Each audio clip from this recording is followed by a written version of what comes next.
All right, this is the lab number 2 results video.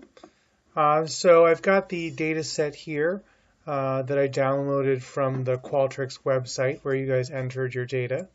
And we're just going to go through and we are going to do the analysis for lab number 2. So the first thing that we're going to want to look at are some of the variables related to the participants. So question number 1 here is the gender.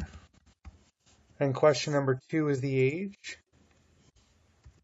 So the first thing we want to do is look at the frequency distribution for gender, how many males, how many females, and also look at the average age. So to get the frequency distribution, I'm going to go to descriptive statistics, frequencies, and I'm just going to ask for the frequency for gender. So it looks like we had 5 males and 122 females. This is one of the reasons why I asked the gender question, because we should only have females. So we're going to want to make sure we exclude these 5 males who participated in this study. We also want to look at the average age. There we go. So the average age was 29 years old. With a minimum of 14 years old and a maximum of 69. So we had some 14-year-olds participating in our study, apparently. So the next thing we're going to want to do is we're going to want to look at our dependent measures.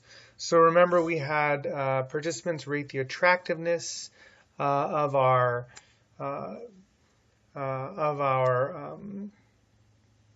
gentlemen, either in front of the gray background or the red background, and either they were it was a black gentleman or a white gentleman.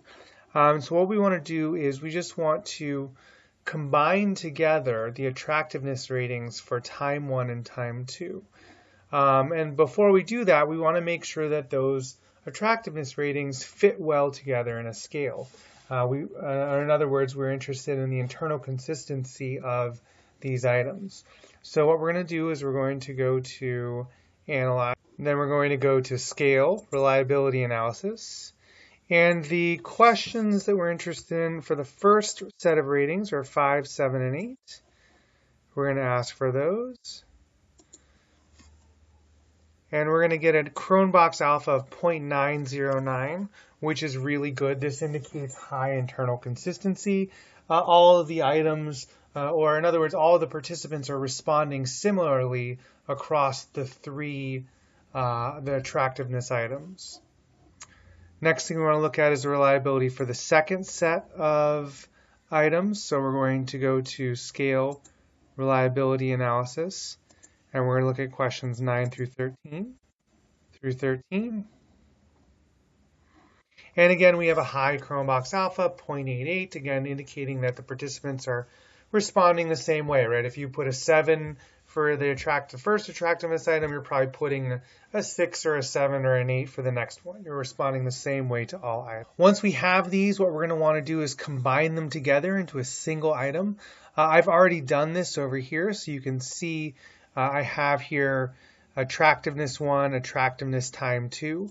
So I've combined these together into the average attractiveness rating for time 1 and time 2. So this person, whoever they looked at first, was rated as 7.6. Whoever they looked at 7 was rated as 6.3.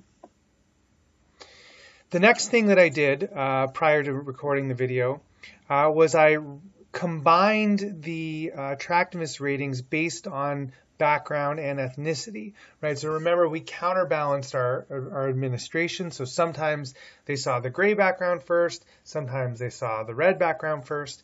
And so what I did was I took these color indicators and the ethnicity indicators, and I combined the attractiveness ratings into variables. So this attractiveness rating for gray represents all of the attractiveness ratings for the gray background, all of the attractiveness ratings for the red background, all for the black guy, and all for the white guy.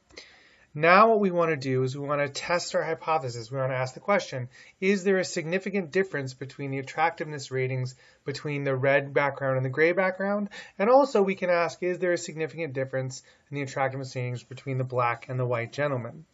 So to do that, we're going to go to a paired samples t-test.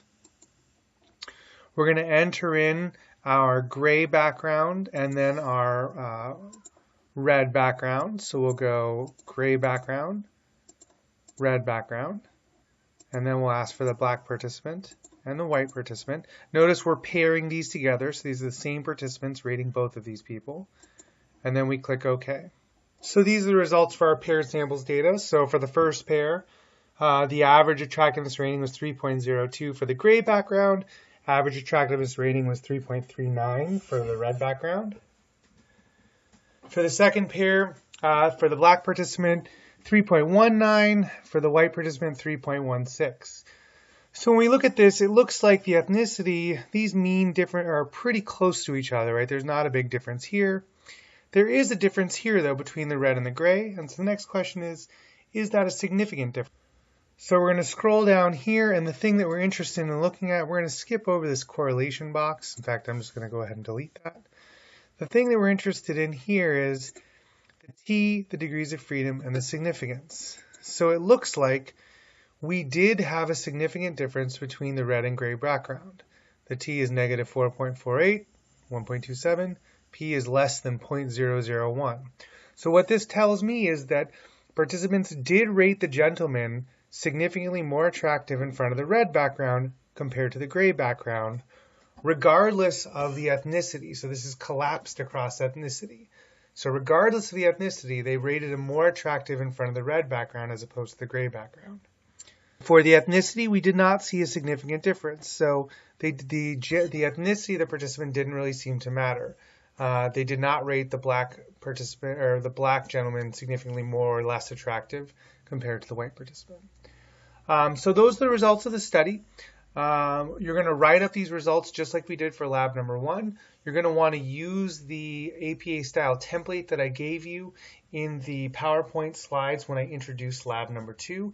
There will also be links posted to Moodle about how to report the results in APA style, similar to how there were for lab number 1. For the lab write-up, you're going to want to make sure that you include the 2 paired samples t-tests in the results section.